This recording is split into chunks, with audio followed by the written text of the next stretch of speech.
The cave is damp, smelling of wet limestone and unwashed bodies. Outside, the tropical heat of Okinawa is thick, but inside the shadows, the air is cold. A woman huddles in the darkness. She holds a child whose breath is a ragged, shallow whistle. For months, the Imperial Japanese government told her what to expect when the Americans arrived. They were described as monsters. They were told the invaders would murder the men and ravage the women. She has a grenade tucked into her belt, a final gift from the retreating soldiers of the 32nd Army. It is meant for her and her son. It is the only escape she believes she has left. Small stones rattle at the cave's entrance.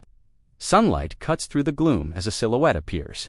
The figure is tall, draped in heavy canvas gear and a steel helmet. He carries a rifle. The woman shrinks back, her hand hovering over the grenade's pin. The soldier does not fire. He drops to one knee.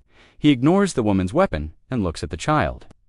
He reaches into a pocket on his webbing and pulls out a small, amber-colored glass vial and a clean syringe. There is no shouting. There is only the sound of a metal kit opening. The soldier is a medic from the 7th Infantry Division. He moves with a clinical, practiced calm. He cleans a patch of the child's skin with an alcohol swab. The scent is sharp and foreign. He injects the fluid the first dose of penicillin the woman has ever seen. He then reaches back into his pack and pulls out a small chocolate ration, sliding it across the dirt toward her. The woman stares at the candy, then at the medic's face. He is young, he looks tired, he looks human. The grenade remains on her belt, the pin untouched. The propaganda of the last decade begins to fracture. She does not scream, she begins to weep. These are not the tears of a victim, but the silent, racking sobs of a mother realizing her child will live because of the very man she was told would kill him. This scene repeats in thousands of caves and ruined huts across the archipelago. The war of bullets is ending. The war against death is beginning. In late 1945, the Japanese Empire is a landscape of charcoal and ash. The strategic bombing campaign, culminating in the firebombing of 66 cities and the atomic strikes on Hiroshima and Nagasaki, has dismantled the nation's physical and social infrastructure.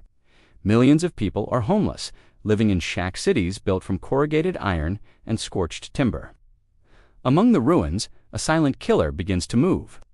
The collapse of the water and sewage systems has invited cholera, dysentery, and typhoid. The healthcare system, once the most advanced in Asia, has effectively ceased to function. Over 90% of Japan's urban hospitals are damaged or destroyed. Medical supplies are exhausted. Doctors are treating gangrene with salt water and performing surgeries without anesthesia. The stakes are not merely humanitarian, they are existential. General Douglas MacArthur, appointed as the Supreme Commander for the Allied Powers, SCAP, understands that a starving, diseased Japan is an ungovernable Japan. The United States faces a daunting challenge: the management of roughly 70 million Japanese civilians and the repatriation of 6.5 million soldiers and colonists returning from across the Pacific. These returnees are bringing back more than just the defeat of the empire. They are carrying virulent strains of malaria and typhus. If these diseases take hold in the hollowed-out cities, the death toll from the peace could rival the death toll from the war. The political pressure is immense. The Allied occupation must prove that it is a constructive force, not a vengeful one. To allow a mass die-off would provide a vacuum for communist insurgents or hardline nationalist remnants to exploit. MacArthur's strategy is clear. The occupation must feed the hungry and heal the sick to ensure stability. This mission falls to the Public Health and Welfare Section, PHW, led by Colonel Crawford Sams, a doctor in the U.S. Army Medical Corps. Sams realizes the scale of the crisis is unprecedented in military history. Japan is short on food by over 1 million tons, and the crude death rate is skyrocketing. Adding to the complexity is the psychological state of the Japanese people, known as Kyodatsu. It is a state of total lethargy and despair following the shock of surrender. For years, the civilian population was indoctrinated with the shattered jewel policy, the belief that it was more honorable for the entire population to die in a final suicidal charge than to accept foreign rule. The Americans are not just fighting germs, they are fighting years of state-sponsored terror. Every vial of medicine distributed by an American soldier is a direct challenge to the imperial narrative that the Westerners are barbarians.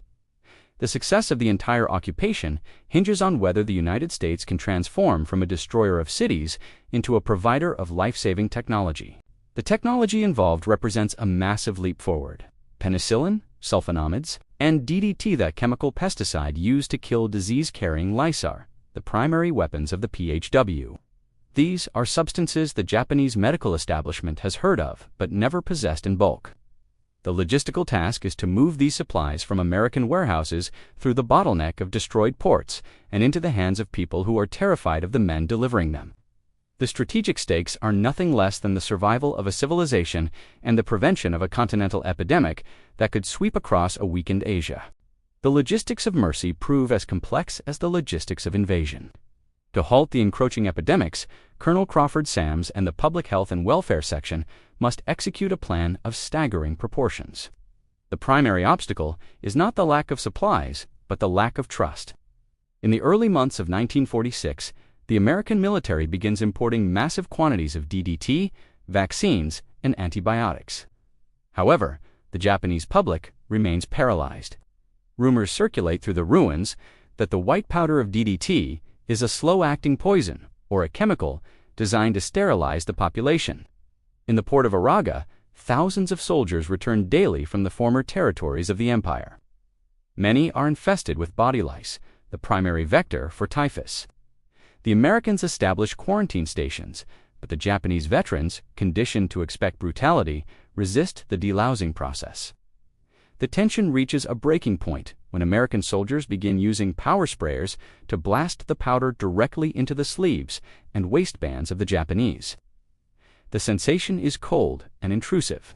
To the Japanese, it feels like a final humiliation. The Americans realize they cannot do this alone. They pivot, moving away from direct enforcement to a collaborative model. They revive the remnants of the Japanese neighborhood associations, the Tonaragumi, to assist in the distribution of aid. They recruit Japanese doctors and nurses, many of whom are skeptical of their new overseers. These local medical professionals are stunned by the American inventory. They are presented with high-potency vitamins to combat malnutrition-induced blindness and enough smallpox vaccine to inoculate the entire nation. A new complication arises: the black market economy. In the chaos of 1946, a single vial of American penicillin can fetch a small fortune on the streets of Ginza. Life-saving medicine is being diverted from the clinics to the criminal underworld. The U.S. military police MPs are forced to launch a secondary campaign to secure the supply lines. They conduct raids on illegal pharmacies, often finding that the penicillin being sold is merely sugar water. The struggle to get real medicine to those who need it becomes a race against the calendar as winter approaches the peak season for respiratory disease. Pressure mounts as the first cases of true epidemic typhus are confirmed in the northern prefectures. The Americans respond by mobilizing trainside clinics.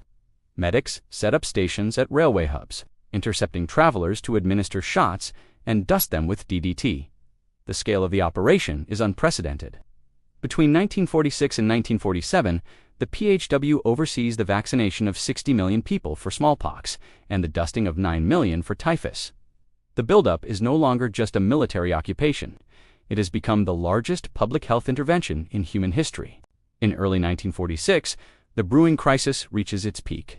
A major typhus outbreak is confirmed in the Hokkaido and Tohoku regions, threatening to sweep south toward the densely populated ruins of Tokyo. The response is immediate and surgical. Under the direction of the PHW, the U.S. Army triggers a mass cordon sanitaire. They do not merely send supplies, they move into the villages with the same intensity used during the amphibious landings of the previous year. In the small towns of northern Honshu, the arrival of the Americans is marked by the low rumble of 2.5-ton trucks. These are the medical mercy columns. At the center of one such village, a field clinic is established in the courtyard of a half-destroyed school. Military police set up cordons while medics lay out rows of syringes and containers of DDT. The local Japanese governor is present, standing alongside a U.S. Army colonel through a megaphone. The governor explains that every man, woman, and child must come forward. The moment is defined by a deep, heavy silence. The villagers approach in a single-file line, their faces masks of apprehension. A young mother reaches the front of the line, clutching a toddler. A medic reaches out. He does not use his bayonet. He uses a power sprayer, the white powder of DDT clouds around the child's neck. The child coughs, startled, and the mother flinches, waiting for the blow. It never comes. Instead, the medic produces a small tin of sulfa ointment for the sores on the child's legs. This is the minute-by-minute collapse of the wartime psyche. As the mother watches the menetic work, the reality of the situation settles in.